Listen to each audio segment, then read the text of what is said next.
Fala pessoal, muita alegria de estar aqui com vocês para mais um episódio do nosso podcast do Matheus Veiga e com essa série incrível que a gente tem vivido, que é Os Pais da Igreja de Recife. Antes da gente continuar, se você não é inscrito no canal, clica aqui, se inscreve, ativa o sininho para você não perder nenhuma das atualizações daquilo que a gente tem trazido de conteúdo. E já aproveita e compartilha esse vídeo aqui com o máximo de pessoas que você conhece. Eu tenho certeza que algo Deus tem feito na tua vida através desses conteúdos que a gente tem liberado, através dos testemunhos que a gente tem ouvido aqui. E como eu sempre digo, o principal intuito dessa série de mensagens que estamos gravando para os pais da Igreja do Recife é documentar e perpetuar o legado de tudo aquilo que o Senhor tem confiado ao Nordeste brasileiro, ao Recife, a Pernambuco. Queremos também poder honrar aqueles que foram os homens e mulheres de Deus que pagaram preço, desbravaram, abriram de facão a mata, derramaram lágrima, colocaram o joelho no chão e prepararam um caminho para que uma geração pudesse hoje desfrutar dos frutos daquilo que foi o suor do serviço e da honra do servir a Deus. E sem mais delongas, hoje eu tenho a honra e o privilégio de poder estar recebendo e estar entrevistando aqui na nossa série Os Pais da Igreja de Recife, o pastor Joel Bezerra, que é o pastor da primeira Igreja Batista de Recife. Ele que também é o responsável por um dos colégios mais conhecidos da nossa cidade, que é o Colégio Americano Batista, e também o líder fundador aqui em Recife do Desafio Jovem, que é uma iniciativa para aqueles que precisam de reabilitação devido aos químicos entorpecentes. Então eu queria, pastor Joel, seja muito bem-vindo, é uma alegria ter o senhor hoje aqui conosco. Para mim é um prazer enorme estar aqui compartilhando tudo aquilo que Deus construiu, né? E eu só fui servo e nada mais. Tá? E para mim é um prazer de estar compartilhando com vocês. Que legal. Pastor Joel, o senhor é nascido e criado aqui em Recife? Não, eu nasci em Salvador, aí eu sou soteropolitano, né? E a minha infância e adolescência foi na Igreja Batista dos Mares, lá, e fui abençoado. Meus pais também foram instrumento da graça de Deus para minha vida, e eu digo sempre, eu tive duas igrejas, a igreja da minha infância e a igreja que eu sou pastor, né? E Deus colocou pessoas certas no meu caminho, foi um jardineiro, né? E que fez a minha vida espiritual, a base da vida espiritual, e vim para Recife com 18 anos de idade, estudar no Seminário Teológico Partido Norte do Brasil. Muito bom, pastor. E estamos aqui. Como que foi esse processo para o senhor de entender esse chamado a estar no ministério, tempo integral, estar de fato servindo a Igreja de Deus? Na realidade, acho que depois a minha juventude foi marcado com... eu jogava voleibol, olha só, né? Eu era esportista.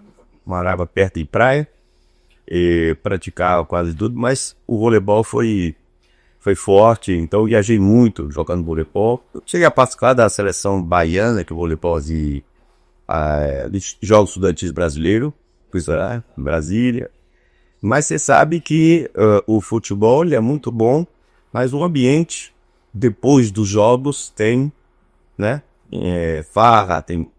E nesses momentos, foram momentos assim que me afastou um pouco da igreja, né? E um desses momentos difíceis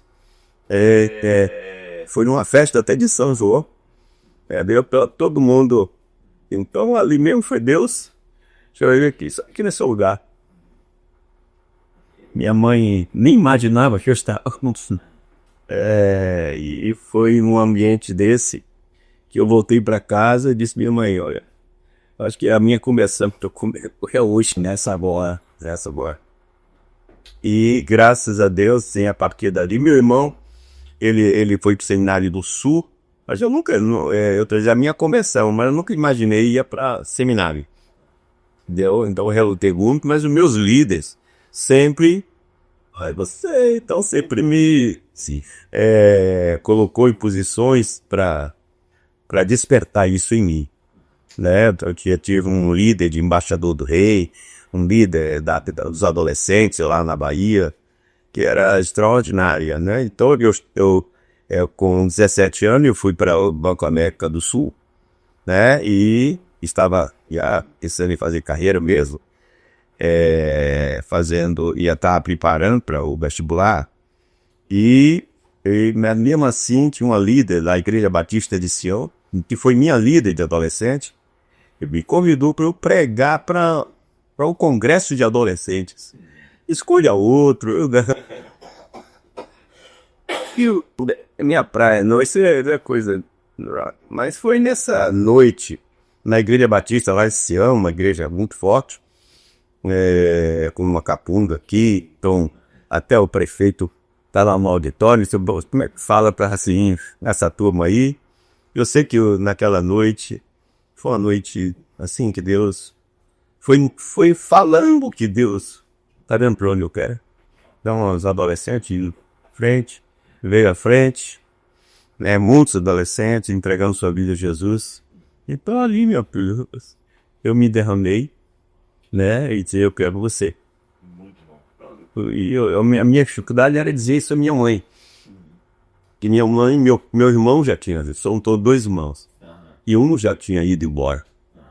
E dizer para ela que o Senhor estava me chamando ao ministério não foi fácil. Mas ela chegou para mim e disse, meu filho, seu sonho, é meu sonho. Eu sempre orei, mas ela nunca fez essa interferência de influência assim, querendo isso. Favor de Deus foi através da verdade. A gente vê tanta gente hoje, né, pastor Joel, que tem um chamado de Deus para ver o ministério, mas que acaba enfrentando resistências dentro de casa. E o senhor teve a bênção de ter a sua mãe apoiando. É verdade, e sem condições financeiras, então, entendeu? E meu filho, isso é o meu sonho. E eu não queria justamente para deixar, né? Mas quando eu vim para cá, eu trouxe. Entendeu? Então eu cuidei de minha mãe, como é que o senhor... Eu minha preocupação, mas Deus disse, quem cuida dela? Sou eu. E eu estudei aqui os 4 anos de seminário, aqui no norte, e aqui quando eu tive condições de assumir o pastorado da juventude da primeira igreja batista do Recife. E aí comecei, e depois de 5 anos, casei com a Pernambucana. Maravilhosa, e o Senhor me deu 3 filhos, e hoje eu tenho 6 netos. Olha, 3 filhos de 5, o Senhor Jesus Cristo, coisa linda. entendeu? E 6 netos. De coisa linda. Pastor, quando o senhor chega então, a primeira igreja já tinha sido fundada aqui em Recife. Quantos anos a primeira igreja batista tem em Recife? 135 anos. 135 anos, um centenário ainda. Quando o senhor chega para poder fazer o seminário, que sempre foi ali naquele prédio no centro da cidade. Quando o senhor chega, qual era o contexto da igreja em si em Recife? A primeira igreja batista de Recife, era uma igreja onde, até muito conhecida, né? Porque é na Cunha da Boa Vista, e ali, tinha um pastor João Campos que pregava de manhã, que é um pastor. A igreja sempre foi assim, uma igreja aberta, que pregava presbiteriano, outras pessoas. Faltava assim, fica moida, né? Então, o Cabo de Fado pegou ali, e muita gente, muita gente de todas as denominações, você criou o pastoreiro, você teve uma mente aberta. Então, e eu fui seminarista da primeira igreja, naquele contexto ali, e ali onde tinha uns arrastões, onde tinha muito cheira-cola na rua, e ali do lado das lojas americanas, digamos, chamado o Beco da Fome, era o point, era a Cracolândia de hoje naquela época, só que não era, o crack ainda não era assim evidente, com a droga mais evidente era algafã composto. Olha só, entendeu? Então quem tinha dinheiro compra cocaína, né? Porque o crack é um lixo da cocaína. Né? Então, pessoal, e infelizmente esse algafã era vendido na farmácia. Era conhecido como a cocaína do pobre. Esse analgésico forte que é para ser usado em pessoas em terminais, doentes terminais que tomam essa dose para aliviar a dor. E eles compravam ali nas farmácias, aquelas farmácias todas ali eram pra... Entendeu? Então a farmácia batendo lá, o outro fumou, e você sabe, sim, por trás dessas farmácias você sabe que é lavagem de dinheiro. Sim, em todo o esquema, tá certo? Lavanderia, lixo, a rede de hotéis, gasolina, postos de gasolina. Então eles estão largando dinheiro em cima dessas instituições. Infelizmente, por isso que está tomando esse alcance. Mas naquela época havia muita agitação de chiracola. O que tinha? Chiracola, criança na rua. E essa turma que é o Bafã. E a gente tem... A primeira igreja sempre teve um culto 7 da manhã e 12h30. Então todo mundo saía do trabalho e ia pro culto. Ou 7 da manhã, antes de ir pro trabalho, ia passar na igreja. E meio-dia o pessoal ia para lá, porque a gente tinha conferências. Acho que o Ebenezer Jamil era o evangelista da igreja. Isso todos os dias, era todo dia. Culto todo dia. E você vê hoje em dia o pessoal reclama e faz preguiça para ir uma vez no culto no domingo. É beleza.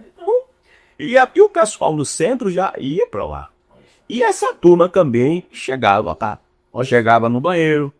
Entendeu? Às vezes ia usar droga no banheiro. No banheiro da igreja. No banheiro da igreja. Olha só. Entendeu? Uma questão, até eu vi o cara entrando, e quando eu entrei, eu abri a porta do banheiro, o cara tava com uma seringa na mão, lavando no vaso sanitário. Dentro do vaso sanitário, na outra mão a colher, com os comprimidos, ele tinha diluído, né? Que ele bota água e esquenta, para depois botar dentro da seringa, para ele enfiar da meia. Para não dar um choque anafilático. Entendeu? Então, eu disse, rapaz, eu não vou deixar você tomar. Você pode ter uma parada cardíaca aqui. Eu conheço alguém que pode mudar a tua vida. Disse, olha, eu faço tudo que o senhor quiser, mas agora eu preciso. Eles saíram correndo. Depois ele voltou e disse, olha, isso na minha vida, 2 em 2 horas, você é o dependente. E se você olhar, e naquela época, quando eles entravam na igreja, que às vezes eles tomavam, geralmente nas pernas, começavam nas pernas, na femoral, ia, né, no pênis, quando chegava no pescoço, quando você via o cara no pescoço, ia apertar, não, fino, ele tá no final mesmo. E muitas vezes gangrenava, o odor é horrível, então, às vezes você terminava com a perna morta. Entendeu? Ninguém aguentava mesmo. Então, isso incomodava as pessoas da igreja. E muitas vezes a gente dizia, eu quero Jesus. Mas vocês vão me levar para onde? Eu não tinha onde. E aí? Vocês vão me levar para onde? Eu quero Jesus. Eu não tenho família, eu não tenho ninguém. Entendeu? Eu tô no fundo do poço. Então aí onde começou a minha perturbação. Né, Deus? Eu já tinha um colega... essa história de... Eu tive um colega que ele morreu de uma overdose de glucorregan, que é uma vitamina que o pessoal toma, né? Que o pessoal também que dirige toma, né? E ele tomava para ter mais impulso na quadra, entendeu? Mas ele foi perto com um copo. E um desses ele tomou uma overdose e morreu. Então eu me lembro da figura desse colega. Né? Então, que muita gente faz isso, uso indevido, a cocaína também, eles cada um tem seu limite. E isso já era uma maneira com Deus trabalhando na minha vida, né? Assim. Então, e aí começou o que é que ia me fazer? Tinha uma menina chamada Débora, uma carioca muito bonita, e que ela chegou também na igreja. Querendo mudar de vida. Ela chegou com 16, estava com 18 anos, mas já estava toda, né? Os pais dela internaram ela na clínica, aquela clínica que tinha ali na frente, na Luiz Inácio, ali da Padre Inglês, lá no final da Conta Boa Vista, E muitos pais enterravam seus filhos ali. Porque era muito melhor ser dependente ou perturbada, né? Ou doente psiquiátrico, do que maconheira. Então os pais às vezes internavam ali e diziam, ó, deixa aí. E eles tomavam lá o sossega-leão e ficava lá até. E eu tirei muitas pessoas dali desse local. Pastor José está falando de década de 70? Em 78. Isso já é algo... 78. Entendeu? Essa semana, pastor Márcio, me deram uma foto. Pastor, seu Shed, depois vou mostrar a vocês, de sunga, num acampamento de barraca, com os adolescentes da pequena. Você imagina o negócio dele? A simplicidade do pastor Shed era demais, entendeu? E a gente de barraca, acampando com o pastor Shed. Né? Então, que hoje tá perdendo as pessoas, né? Que sempre foi assim. Então, graças a Deus, assim, aí foi quando começou Nicodemos, pastor Nicodemos, ele trabalhava com os viciados em Olinda. Então, essa menina, ela frequentou várias igrejas, então a gente tentou ajudar com ela. E ela chegou, eu quero Jesus, mas os amigos dela, ela era bonita e ela era aplicadora. Porque quem começa não sabe aplicar. Depois o cara aplica porque ele tem que pagar para com um aplicador e comprar droga. Né? Então aí ela alimentava e tinha a droga dela, ela aplicava e tinha a droga dela.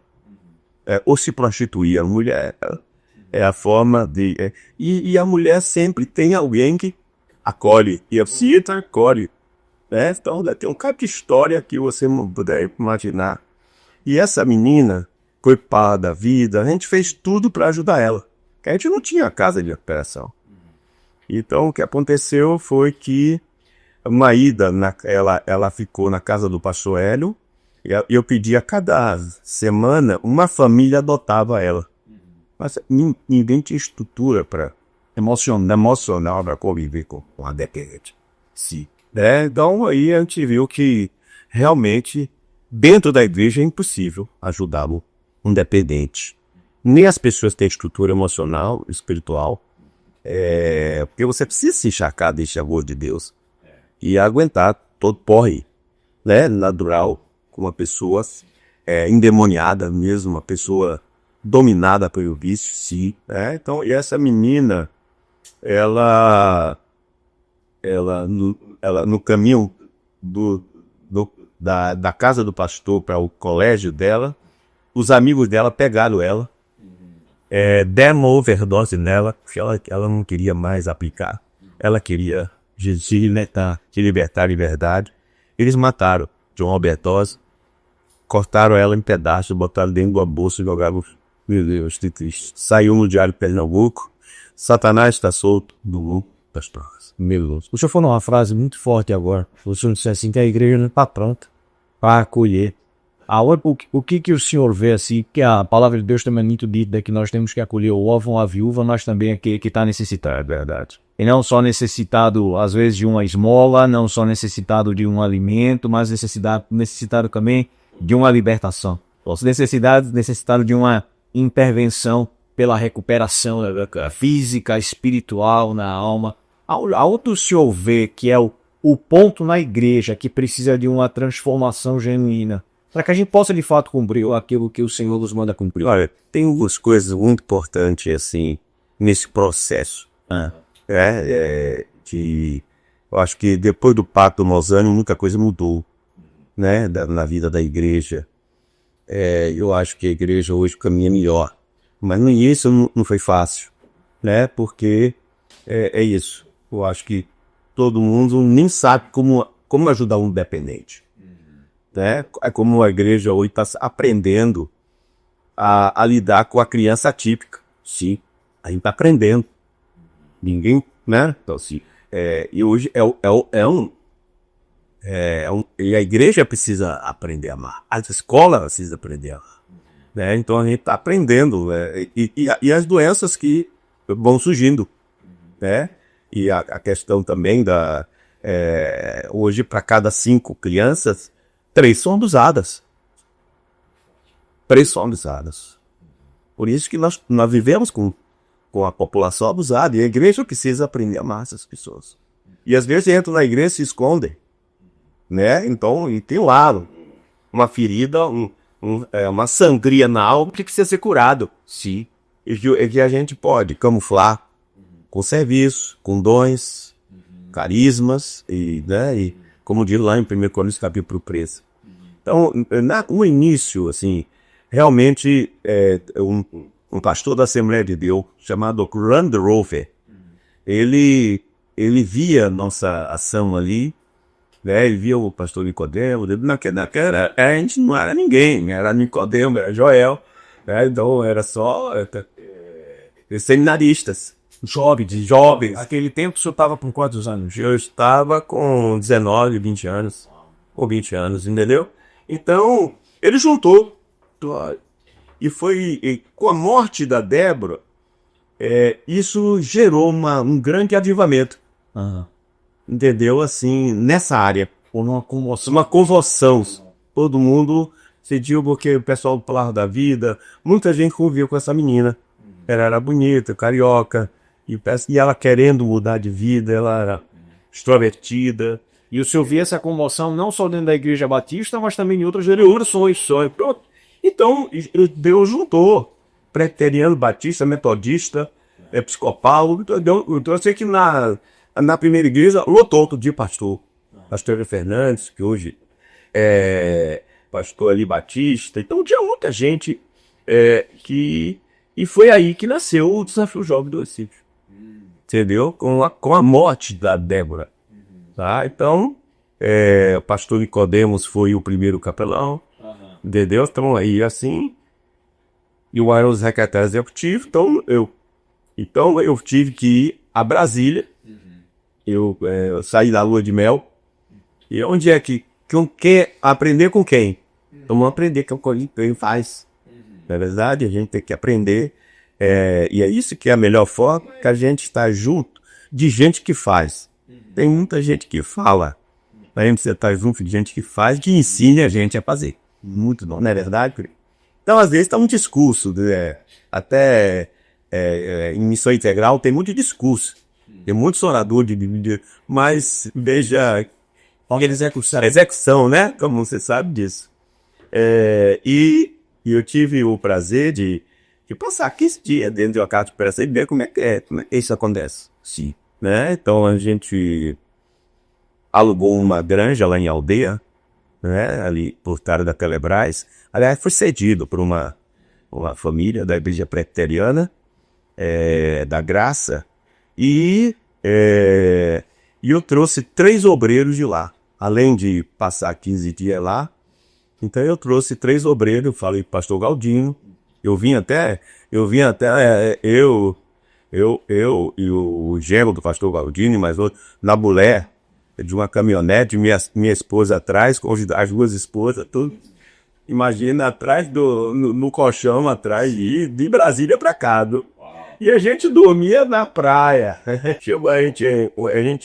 E ele tava querendo mostrar aonde ele fumou maconha, esse pessoal, sabe? Vamos lá, fomos pra Lagoa Baité, foram lugares. A gente pegava um sleep deck, comia. Hoje a gente não faz mais isso. Né?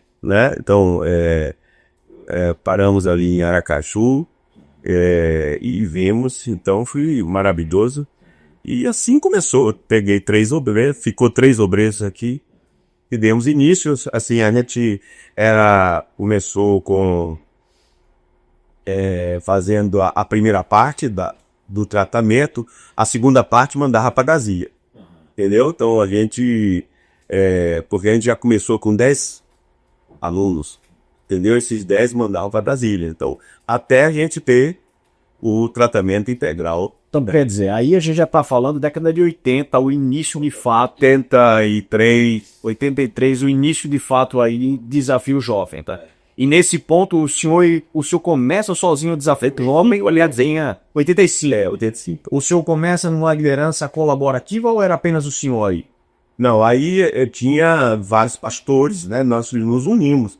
Mas só que quando a gente pega na massa, aí todo mundo, né? E isso até me perturbou bastante. Eu sei que cada um tem sua caminhada, cada igreja tem sua missão, né? Sua visão, tá? Então, e chegou um momento assim que eu queria de todo mundo a massa viciada. Você entendeu? Então, até Aquilo é, na verdade, algo que Deus estava colocando no coração do senhor. Um grande calor no coração do senhor. E aquela paixão ficava ali querendo. aí até deu de chegar pra mim, né, cara, Joel? Eu não chamei todo mundo, não. Eu chamei você. Tive na tua. Certo? Então, eu disse que eu queria que todas as igrejas amassem, então, que dentro da igreja muita gente não amava. Uma tal já revoltou, Né? Chegou a um conto de um viciado querendo abusar com uma criança, veio todo sanitário, entendeu? Então, graças a Deus que não chegou quase. Mas é o preço. Se você quer amar, é o preço. A triagem era feita ali na igreja mesmo, eu fazia ali do lado. Então o pessoal me entrava, eu fazia a triagem e mandava pra granja, né? A gente não tinha do casarão. Entendeu?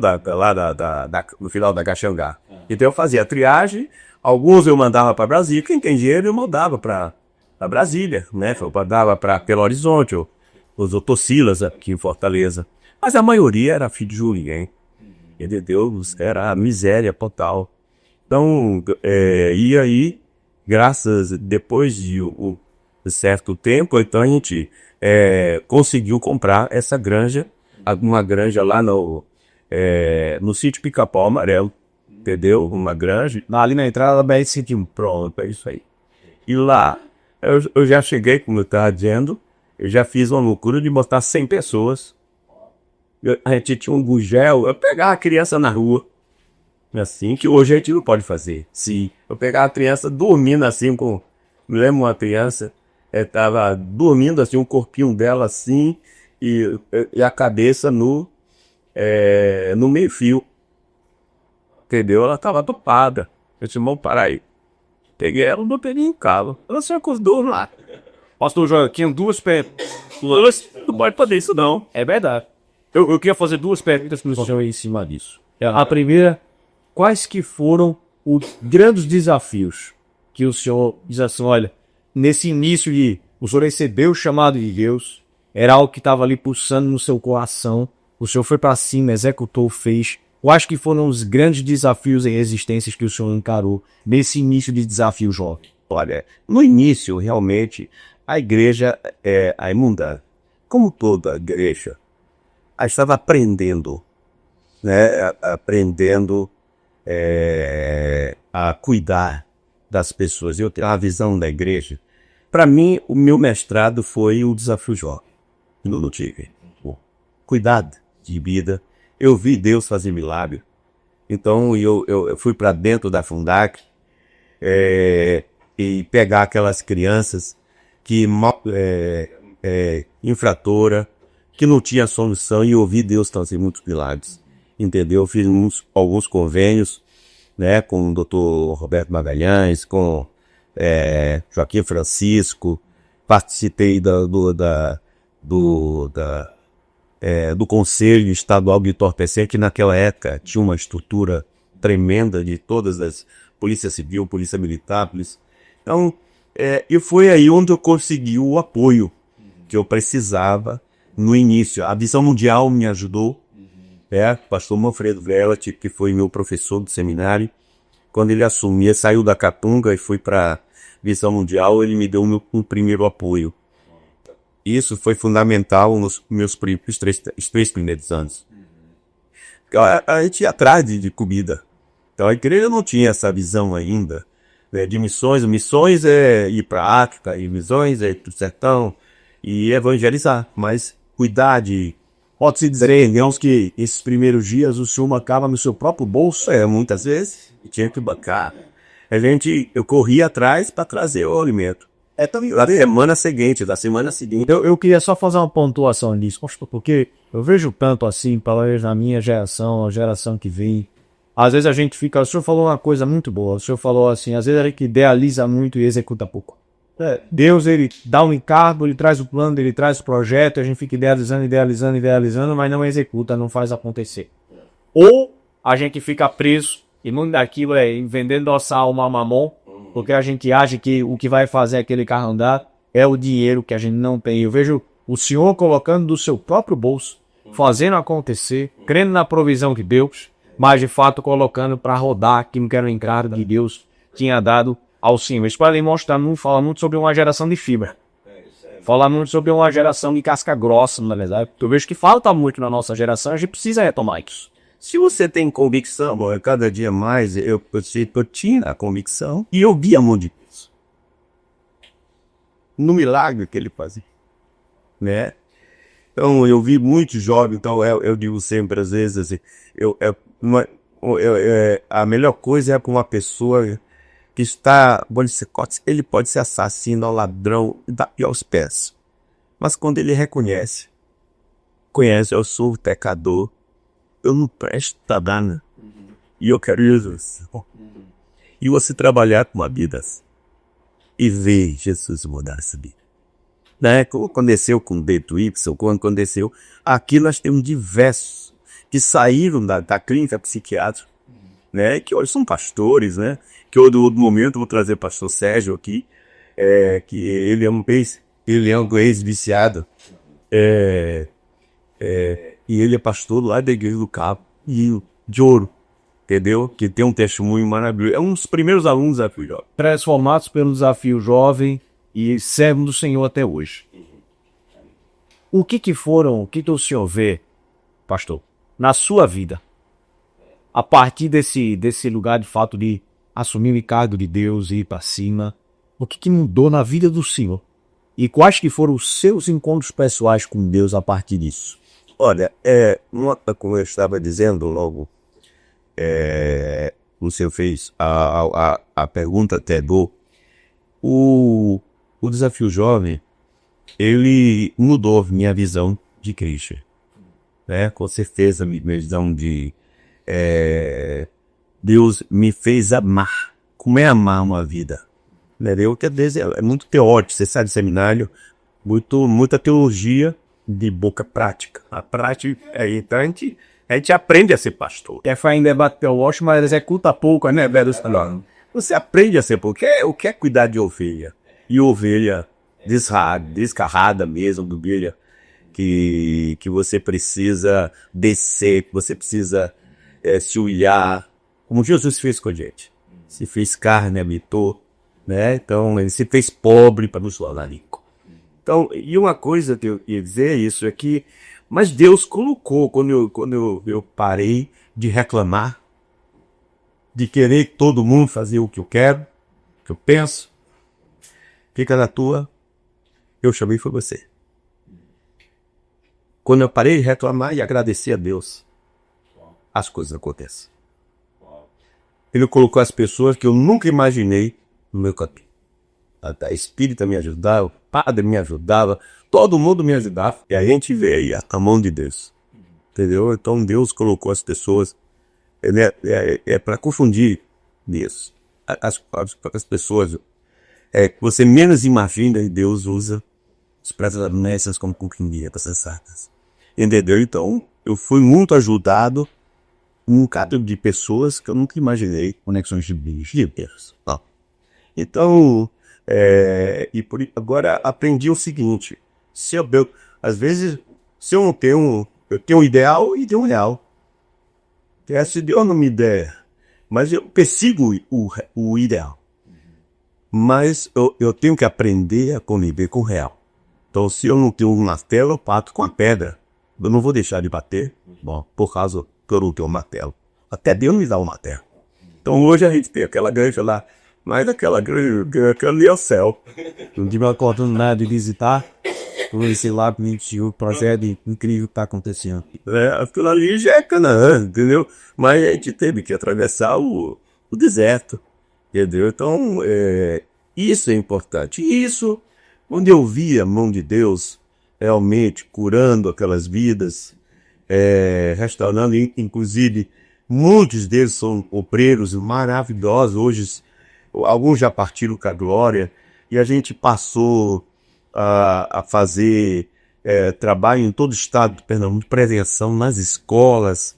Nós fizemos um Tocha 91, 92 aqui, que saiu até na Rede Globo televisão, entendeu? Já botamos um trio elétrico na rua, na Tocha 91 aqui em Boa Viagem aqui. Fechamos aí, e a turma da Episcopal, a turma presbiteriana, a congregação, tava todo mundo na rua, a juventude, a escola, Davi Vanderlei cantando Ida Assim Droga Não, né? Então, e lá em Olinda também, aí tá querendo até fazer um movimento Tocha esse ano, em setembro, entendeu? Juntar todo mundo para aquela vida, né? Então, você não aí há um índice de suicídio grande, por causa de droga, de prostituição, e a gente precisa fazer alguma coisa nesse sentido, né? Então, a partir daí, a visão de igreja, para mim, a igreja é o hospital de Deus para curar os feridos da cidade. Sim. Jesus veio para os doentes.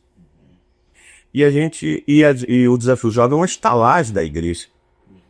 Tá? Como um abrigo de Jesus Menino que nós temos ali em Areias.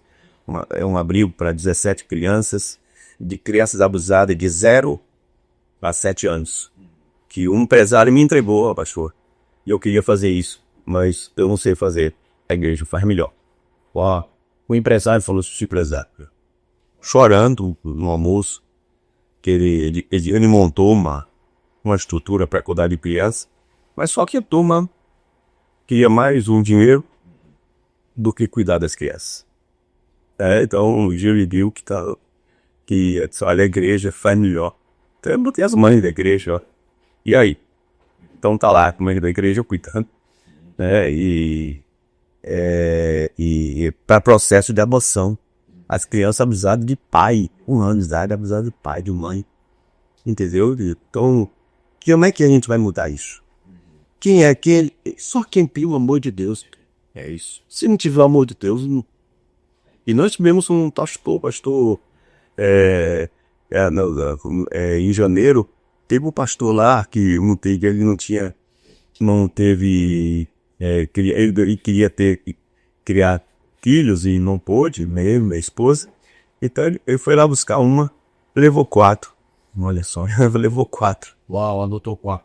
Com ela, eles eram gêmeos, 4 gêmeos, né? Que coisa incrível. Não, 4 irmãos, pô, gêmeos não, 4 irmãos. Da mesma família, e ele levou os 4. E tá cuidando, tá vibrando. Entendeu? Me fala uma maravilha. É o pastor que veio da viagem. Então, mas isso só Deus vai fazer o negócio. É verdade. É verdade. O senhor parece deixar hoje uma convocação para a igreja de 2025. Acerca da causa do perdido, do necessitado. Que convocação seria essa?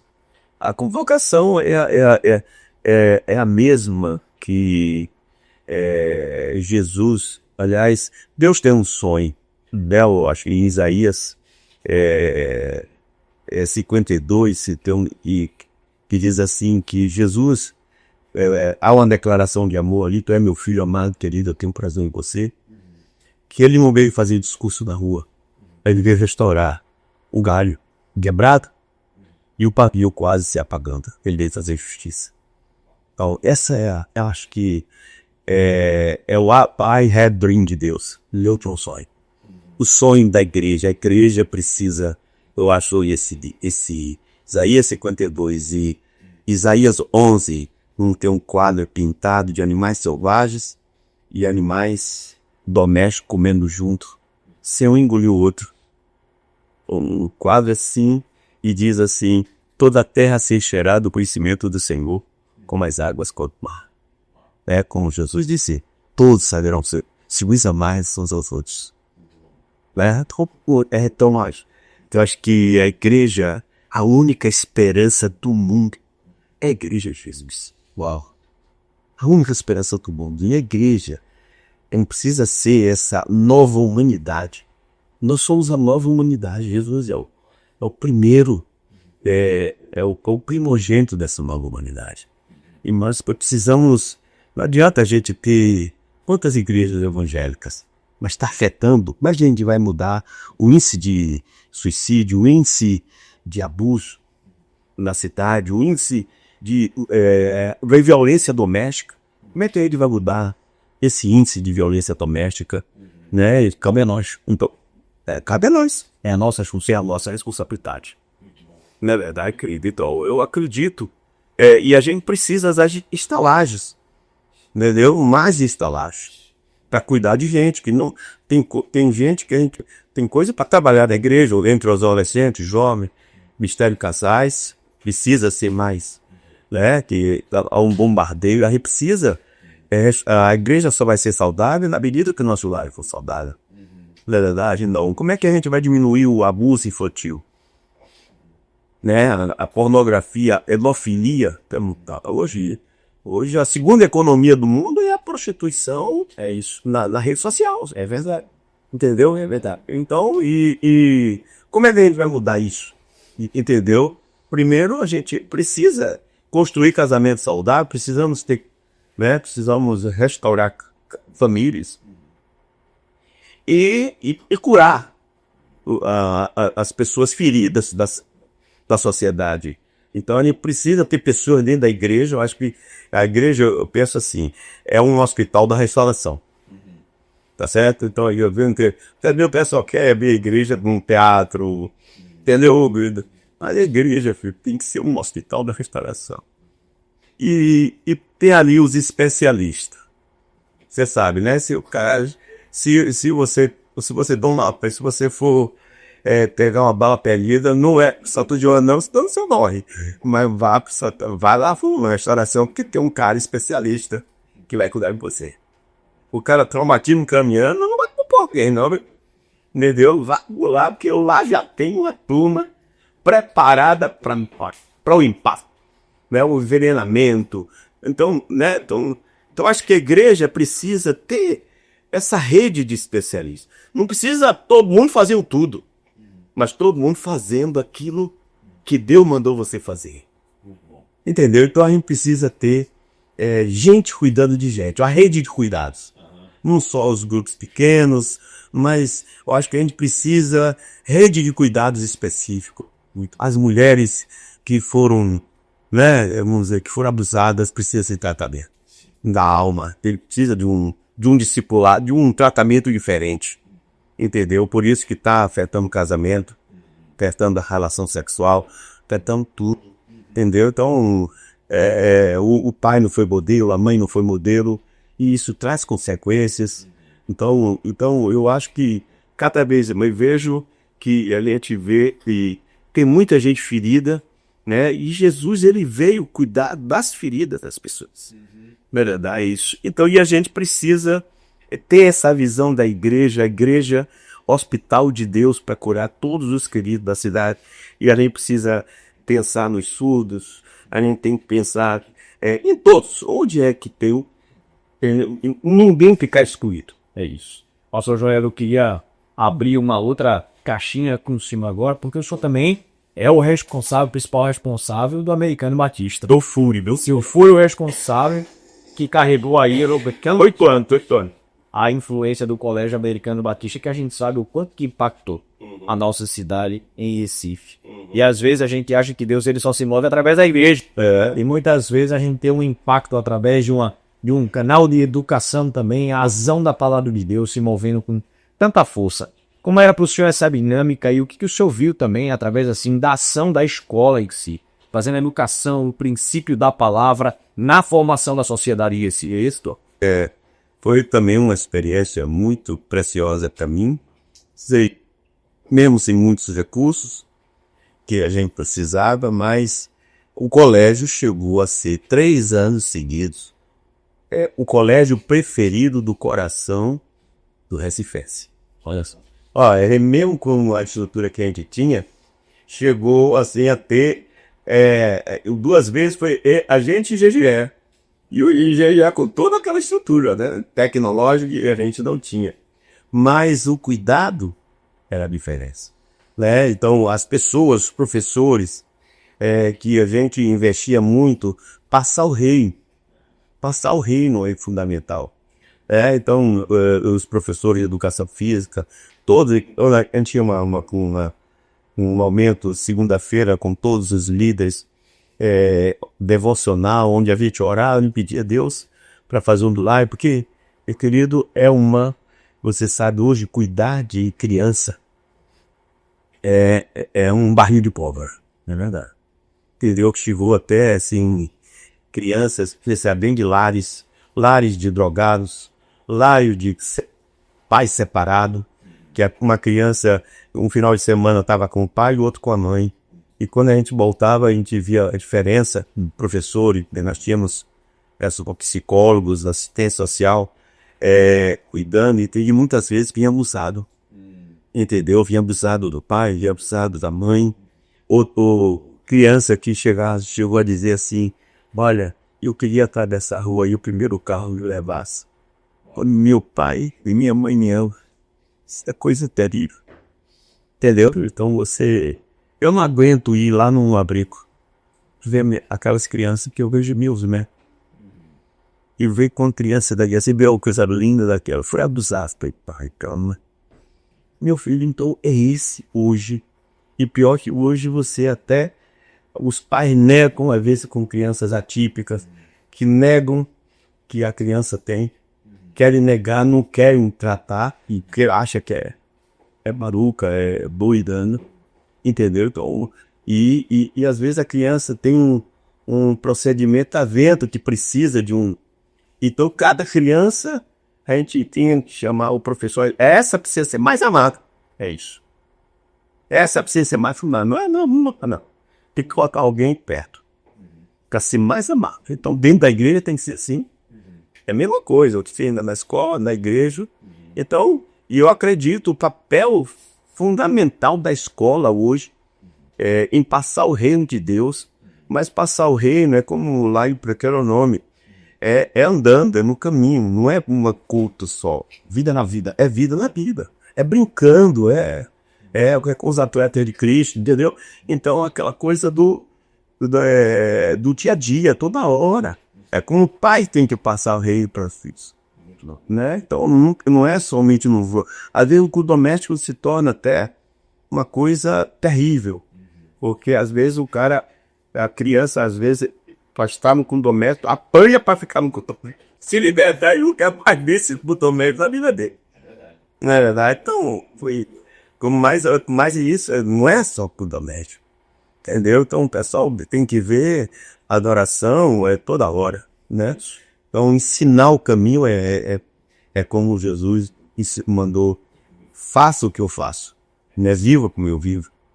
E ensina a observar as coisas como eu tenho mandado. Isso é fundamental. Entendeu? Então, a escola, ela hoje, aliás, a igreja precisa ter mais escolas. Entendeu? Principalmente as crianças e um fundamental 2 muito importante. Você sabe o que a universidade hoje está sendo, com certeza, perniciosa, com certeza, para a juventude, né? Infelizmente. Então, tem muitos cursos, nós temos pastores nossos que ensinam na universidade e hoje tem alguns cursos. Hoje é melhor você pagar uma faculdade que você sabe quem do que ir para uma escola pública. A universidade pública hoje está dominada por ideologias, né? E tem a dificuldade. Até ouvi um testemunho essa semana de um casal que eu fui falar para um dos casais e ela disse assim que o filho dela, bem na universidade, o professor toda vez ele tinha que dizer que ele estava no 7º casamento. Então, começava a aula e ele sempre querendo determinar a conduta, querendo dar um padrão de vida. Não, casamento é isso. Se você não der certo, você descasa, já tudo certo. Então, ele é Fábio Júnior, né? E assim, Fábio. Mas aí o filho dela, ela não aguentou mais. Sim, porque ele tinha que determinar esse padrão de vida para o meu pai. Eu quero, do professor, por favor, eu não sei porque o senhor tem que toda aula contar suas particularidades. O cara chega com o professor, confrontou, entendeu? Eu não sei porque o senhor tem que...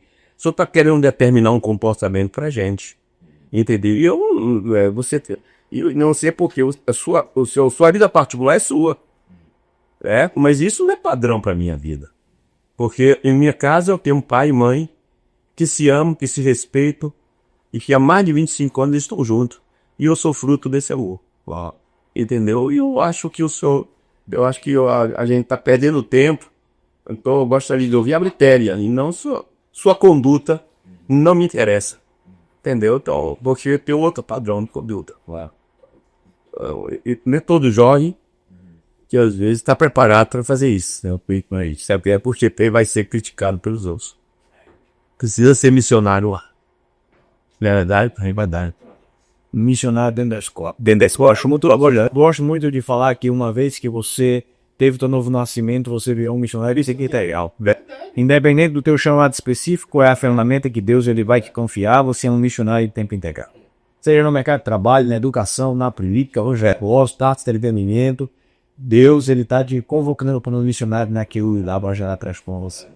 Pastor Joel, eu me sinto muito grato e honrado, irmãos, de poder ter o Senhor aí nesse bate-papo. É um privilégio e eu amo muito a vida do Senhor, a sua unção, a sua batalha, a trajetória, toda a resistência que passou e enfrentou para poder estabelecer o desafio jovem, para poder gerar esse fogo, essa paixão no coração de uma nova geração, liderando também a primeira igreja batista, tudo aquilo que fez com o americano batista. Eu honro muito o Senhor e quero aqui dizer isso, representando uma geração nova que vem no Recife, quero dizer isso, a gente honra muito a sua vida. E queria pedir para a gente fazer o desfecho desse podcast que está incrível.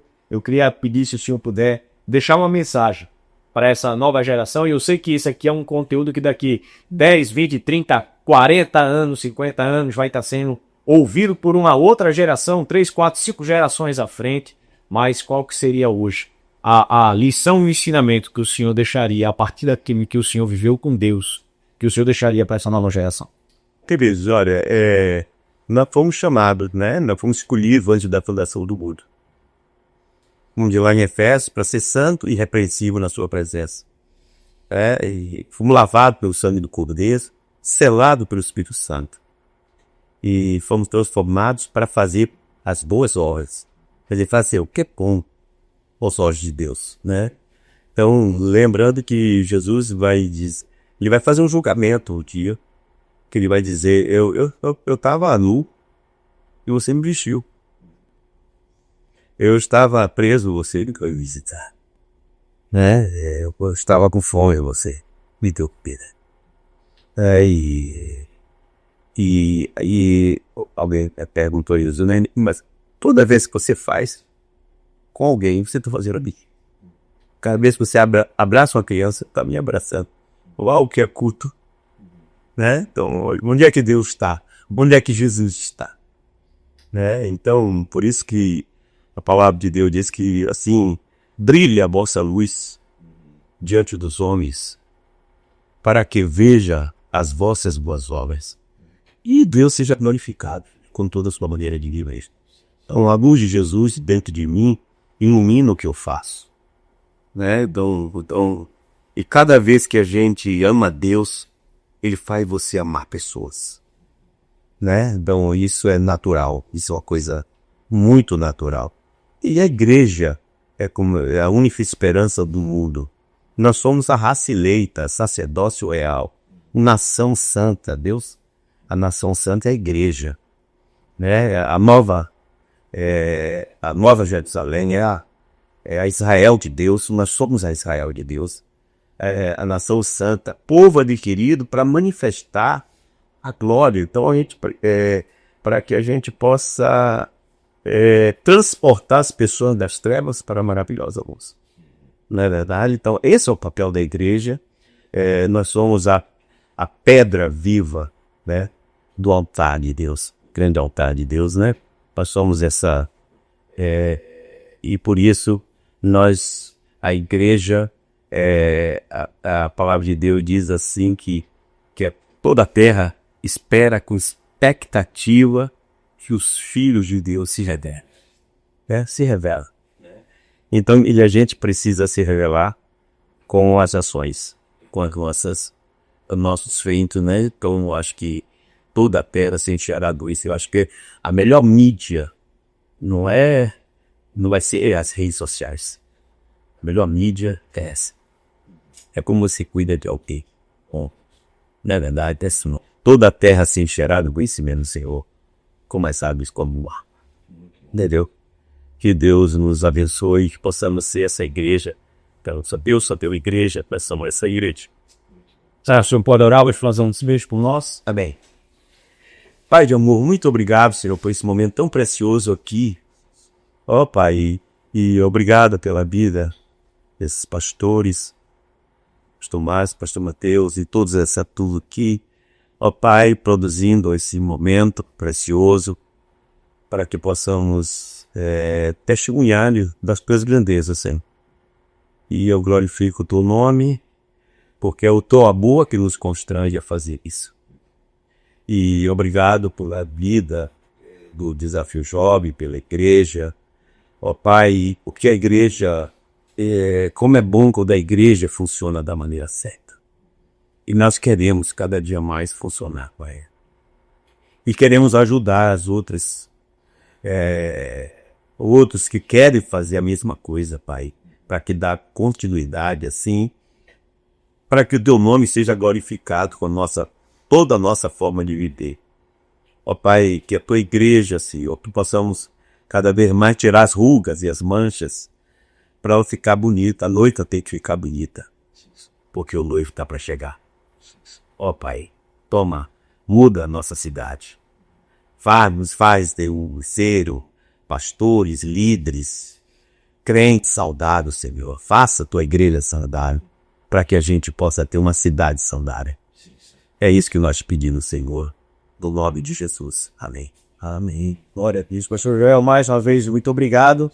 Uma alegria. E você que nos acompanhou até aqui, não perca, continue esse episódio, tá incrível. Compartilhe com o máximo de pessoas que você pode compartilhar. Esteja aqui com a gente, se inscreva no canal, fica ligado, ativa aí o sininho para você não perder mais conteúdos e vamos avançando. Deus está fazendo algo incrível no Nordeste brasileiro. Deus te abençoe, eu te vejo no próximo episódio.